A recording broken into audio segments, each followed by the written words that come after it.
Почитувани граѓани, почитувани медиуми, вечерва извршниот и Централниот комитет на партијата ги разгледуваа начините на кои ВМРО-ДПМН треба најефикасно во наредниот период да се спротивстави на оваа криминална и неспособна влада.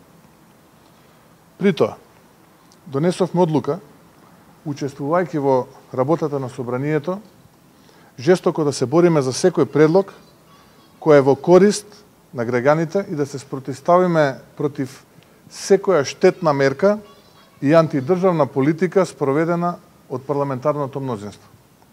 Првиот чекор на пратеничката група на ВМРО-ДПМН ќе биде покренување на прашање за гласање недоверба на владата. Затоа што од она што досега видовме, се работи за влада со изгубен кредибилитет. Влада која не работи за граѓаните и ја турка државата во амбис. Пратениците на ВМРО-ДПМН во детали ќе изложат аргументи зошто оваа антинародна и антидржавна влада треба што поскоро да замине. Колку побрзо, толку подобро за државата.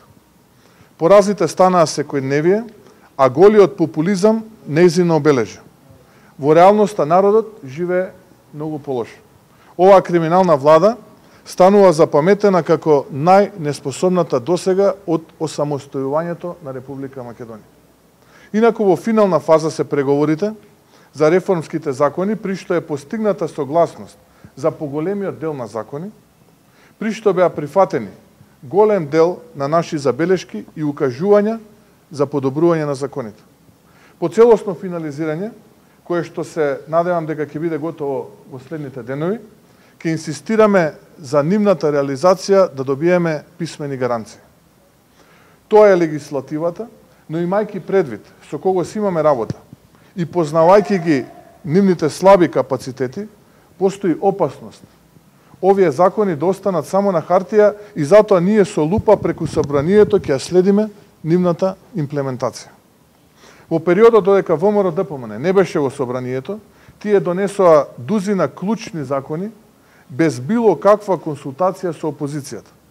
Како што е примерот со законот за администрацијата, подотворајќи врата за партиски реваншизам и бркање од работа. Ке порачам, надвор од реформските закони, ВМРО-ДПМН нема да дозволи ништо да помине кое ќе оцениме дека не е во корист на граѓаните. Едно е сигурно, почитувани граѓани, дека оваа влада нема кредибилитет. Криминалот и корупцијата станаа заштитен знак за незиното работење. Затоа мора да си одат. Покажаа дека не умеат, покажаа и дека не знаат. На надворешен план, штетна политика без резултати, на внатрешен план, политика без концепт и сериозна идеја. На Македонија не и треба ниту заробена, ниту киднапирана држава. Македонија заслужува подобро. Ви благодарам.